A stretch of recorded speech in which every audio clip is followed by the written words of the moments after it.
polishing glow coat presents Marion and Jim Jordan as Fibber McGee and Molly, with Donald Novis, the Four Notes, and Billy Mills Orchestra.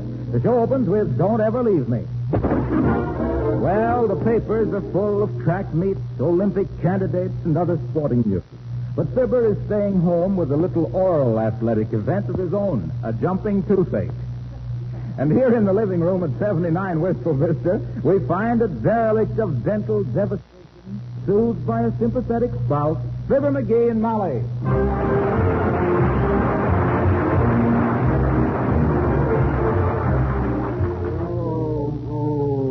Ah, you poor dear. Oh, is my face any more swollen, Molly?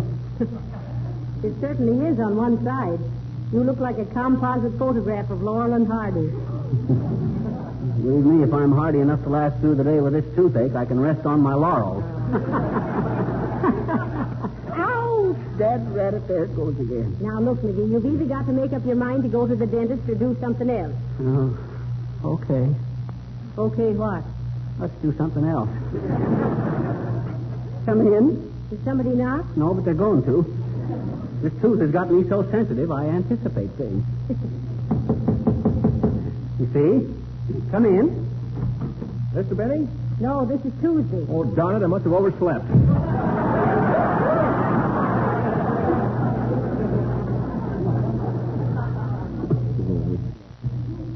How does my face look now, Molly? Well, to be sympathetic, not so bad. But to be frank, it's terrible. Oh. Listen, McGee, remember how people used to put a string around a loose tooth and tie it to the doorknob? Oh, yeah, but hey, you ain't going to do that to me, are you? Well, it seems to be a choice between the doorknob and the dentist. Okay, I'll take the doorknob. The dentist is definite, but the string might slip. Go ahead, there's some string in that drawer. Heavenly days, look at this drawer. Looks like a tornado in a 10-cent store. Fishing tackle, pipe cleaners, dominoes, bicycle clips. Is that where them bicycle clips are? I've been looking for them since 1912. Ow! Now, be brave, dearie. It won't be long now. Here's the string. Now, open your mouth wide. I want room to tie a nice bow knot. A bow knot on my tooth? Yeah. I want it to look neat if anybody should come in. Oh. There, now, you sit in that chair and make yourself comfortable while I tie the other end to the doorknob. There, now. Oh, don't come in, don't come in. There's nobody home. For goodness sakes, McGee, you can't put it off forever. You ought to be glad there was no suspense. Now, brace yourself, dearie. Okay. Come in. Oh.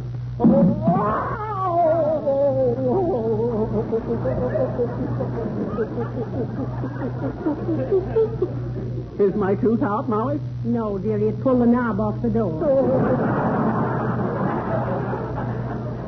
What was it you wanted, sir? Would you be interested? I'm taking some. I'm working my way through the universe. Do you need any magazines? Do you take time?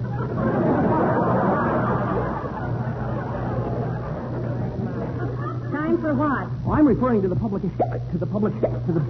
You see, we're having a sales competition. Well, how about Colliers?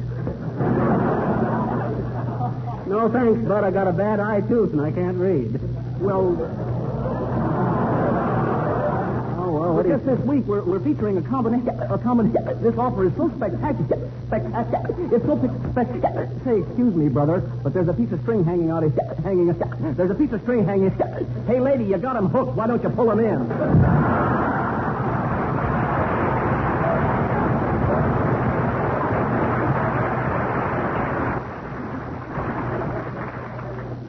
I think he's got a string on his own teeth with slip knots. Well, as long as the doorknob idea didn't work, McGee, you got to go to the dentist. Let's go down and see Dr. Gildersleeve. Oh, not that Gildersleeve. Why, he's a very good dentist. We used to go to school with him, remember? Yeah. I think you don't like him because you used to have a crush on me. I've outgrew that, but I never did like that. I wouldn't let him fill a tooth in my pocket comb. I ain't going. You're not? No. What? Shall we walk or take the car? We'll walk. The fresh air will do you good, dear. Come on now. Oh, okay. Sweep them leaves off this porch.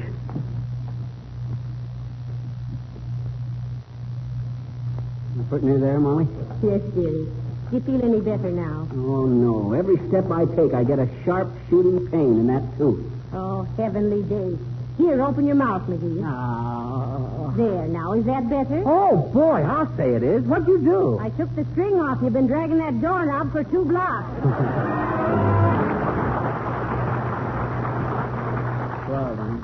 Folks, that was Donald Novus singing The One Rose. Beautiful song, too, Don. Didn't you think so, Molly? I certainly did, Mr. Novus. Well, thanks. But say, folks, did you ever hear how that song came to be written? The One Rose? No, I don't believe so, Don. How? Well, down in Tin Pan Alley, one composer got jealous of another composer and put a firecracker under his piano stool. Well, what happened? The One Rose.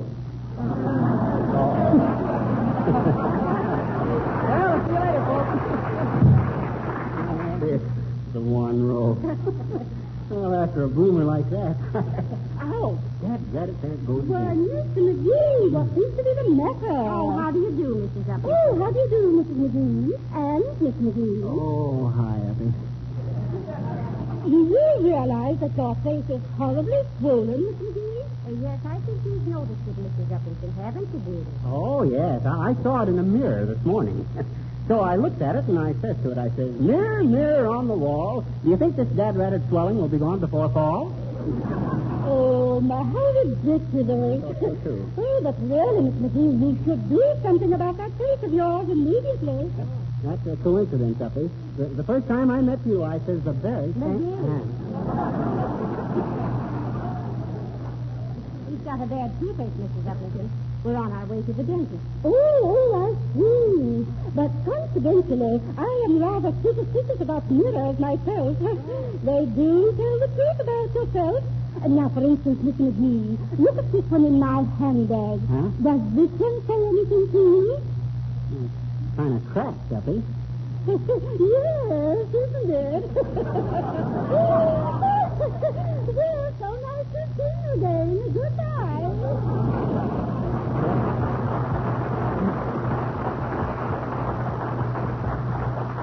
Well, you certainly walked right into that one, dearie.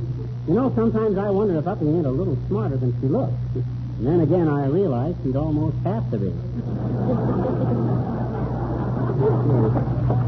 Yeah, Johnstown, hey. Hello there, Johnny. Hello, daughter. Know where I can find a good dentist? There's several right down in the middle of the block, old timer. I'm on my way to one myself. Much obliged. Johnstown here got a bad wisdom tooth. Oh, you mean that mule? You're taking him to the dentist? She says you can't take a mule to a dentist's office. The proper place for mules is behind the plow. Or under the bed.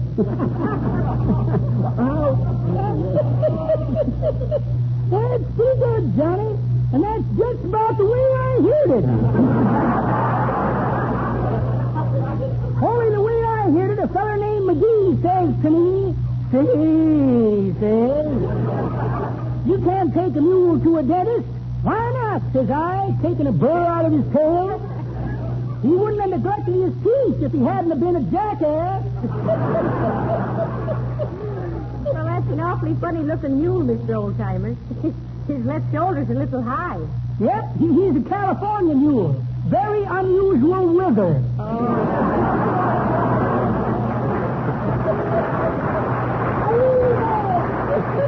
Come on, Johnstown. Johnstown's a good mule.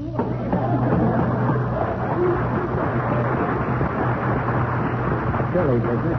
Imagine that, taking a mule to a dentist. Oh, so I'm acting silly, am I? Oh, I didn't mean you. Hey, do you mean me? Come on, McGee. Here's Dr. Gildersleeve's office. I hope he gets this over with quick. So do I. What's that magazine there, McGee? This one? Here.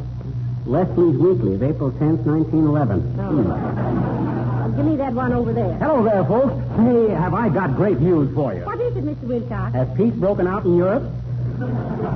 No, but listen. I was telling the dentist next door all about Carnu. You know that new Johnson auto polish that takes almost no effort to use? Oh, yes, we know, Harlow. We got the same sponsor, remember? What about it, Mr. Wilcox? Well, I was telling this dentist how Carnu would give his dingy old automobile a gorgeous, glittering salesroom appearance. How all he has to do is apply it to the clean surface and let it dry and wipe it off, and presto, his car looks so high-hat, he's afraid to drive under a viaduct. Oh, my. Well, of course, being a dentist, he appreciated the value of a product like Carnu that would clean and polish in one operation. Ain't he wonderful, folks? He had to train to do that without gestures so he wouldn't knock himself out. But, Mr. Wilcox, what's so unusual in telling a dentist about Johnson's Carnu? Why, don't you get it? The old story. Man bites dog. Patient gives dentist wax impression. Is that terrific or is that terrific?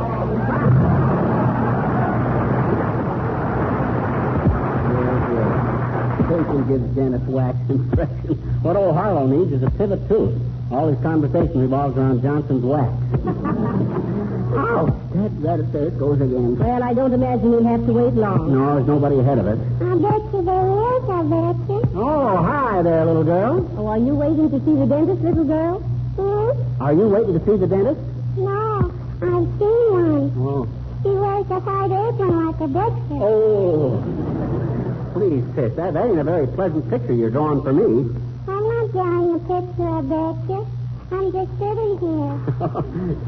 Oh, you are, huh?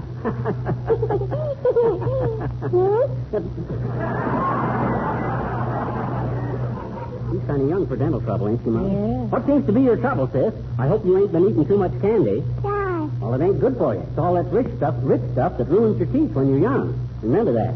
Now, gee, I bet you. I think you better take good care of your teeth while you're little or you're liable to lose them. Premature. Don't you believe me? Definitely no. Dental decay is not necessarily and arbitrarily due to the consumption of food carrying chloride values. However, undoubtedly there's a definite connection between dietary deficiencies and oral hygiene. It is my personal belief that hereditary factors are far more important. Or in other words, if you're a guy with bum teeth, so's your old man.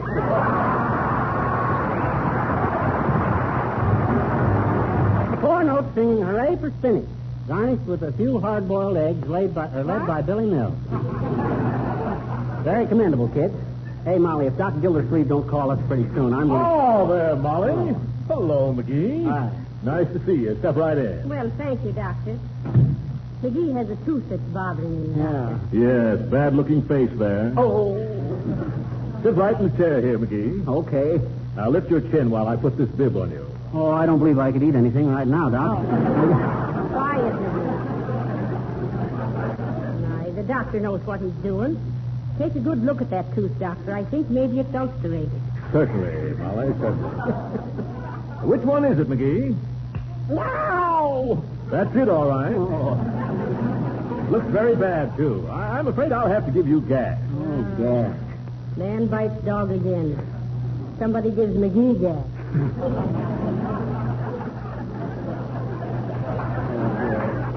Have I got to take gas, Doc? Ain't you got any other anesthetics? Oh, several, McGee. Cocaine, Novocaine, Monocaine, Coppercaine, Libricaine, and Ambercaine. Well, take your choice, McGee. The cane you ring is the cane you get. Listen, you two, lay off the vaudeville. Go ahead, Doc. Give me Novocaine. Give me sugar cane. Give me gas, but give me. And get that tooth out of there. And don't hurt any more than you have to. Just remember, Doc, remember our boyhood friendship and take it gentle. Ah, yes. The good old days. Public school 14. Yeah. I had quite a crush on you in those days, Molly. Oh, now, Wilbur. I mean, Dr. Gildersleeve. You didn't really. Oh, yes, I did. Don't you remember that big valentine I sent you? No. It was 2 feet across, covered with lace and filled with bonbons. Yes. Oh, I was so bashful I was even afraid to sign my name to it. Well, was that from you, Wilbur? McGee said he sent that.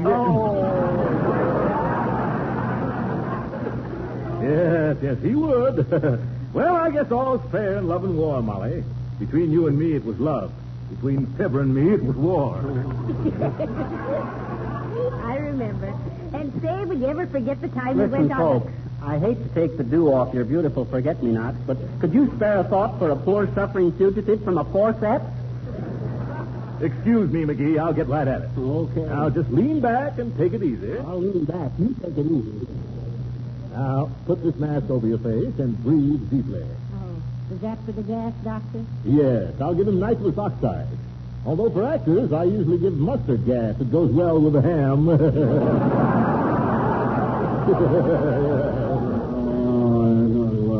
Quiet, McGee. Now, breathe deeply. I'll turn on the gas. Oh, Will it hurt him, Doctor? Oh, he'll never know what's happening. You know, Molly, I often think of those old days in the little red schoolhouse. Do you remember Miss Faditch, our old school teacher? Oh, yes. Oh, you mean the one that... Oh, listen, Doctor, listen. Gotta hurry. Don't want to be late for school. Yeah. He's dreamy. Oh. He heard us mention the old school days. People under gas are very impressionable. Oh. I want to get there before old Faditch. Got a great trick I'm going to play on Wilberforce Gildersleeve. Never know who done it either. Oh.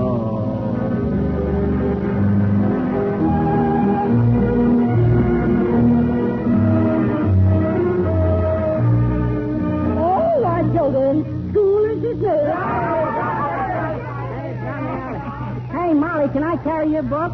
Sure you can, Stinky McGee. But don't let the teacher see you. She'd faint if she saw you with the book in your hand. Oh, boy, Wilbur Gildersleeve, you come right back here. Oh, me, Mr. Dutch? What for? You know very well what for, young man. You marched right in here. Oh, boy. Bacon, it looks like Wilbur's playing in hard luck now. Did you see the picture of Mr. Dick he was after drawing on the blackboard? Sure, Molly, but he's being a darn foolhardy for signing his own name to it, ain't he? Don't you, Stinky Foot? Hey, listen, kid. Listen, kid. I drew that picture myself and signed his name to it. Gee, I wish teacher hadn't kept him after school. She promised me I could polish all the desks. Bacon, you're always wanting to be polishing something, Harlow. Well, I like to polish things, gee. Hey, Stinky, what you got on? A badge. And what's the letter on it say now? Here, read it. 23 to do. I love my wife, but all you kids. Bacon, there's a lot of nonsense. I'm having a badge of two kids, and it is saying I did a very good job. Chicken inspector. Hey, you want to wear my badge, Molly? You're Stinky.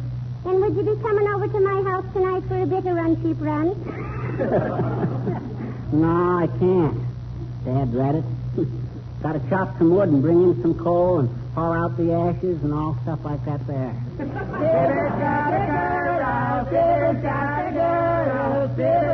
Oh, I have not. Bacon, Stinky McGee, you just told me this morning that you like me. Oh, shucks. Hey, who's wanting to play games of Mumbledy Pug? Ah, you mean Mumbledy Peg. That's what I'm saying. Mumbledy Pug is that. It is a thing. Oh, now, let that be a lesson to you, Master Gildersleeve. Oh! The idea of drawing that terrible picture of me. You should be ashamed. I didn't do it. I tell you, I didn't. Somebody else did it and signed my name to it. Ah, tell it to Sweeney. Sure, and I've an idea you'll do your drawing standing up now for a while. All right, one of you fellas do that picture, and I'll find out who did it. I'll get even one of these days. You'll see about that.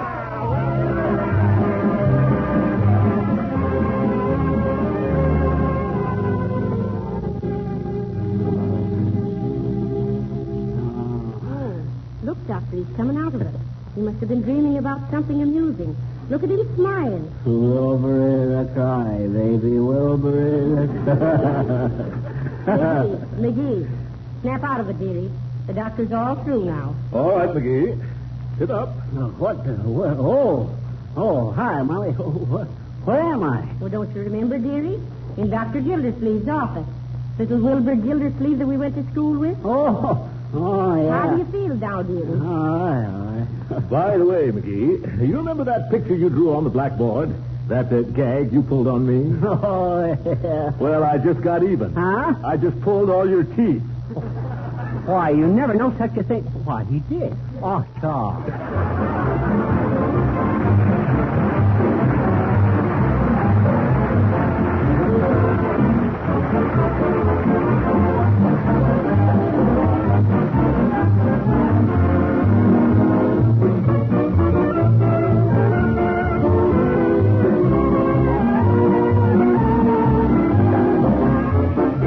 Fibber and Molly will be back in just a moment. Steve ain't much of a dentist, Molly. Well, I I don't know, McGee. He did some beautiful work for Aunt Sarah. Oh, he did, huh? What was her trouble? Her sweet tooth. Oh, her sweet tooth. Yes, she saw some French pastry one night, and her mouth watered so fast it washed out 2 bridges. So, folks, speaking of playing tricks with the ivories, we're delighted to announce that next week we'll have as our guest that brilliant musical humorist, the star of our summer show, Mr. Alec Templeton. And don't miss him. Good night. Good night, all. This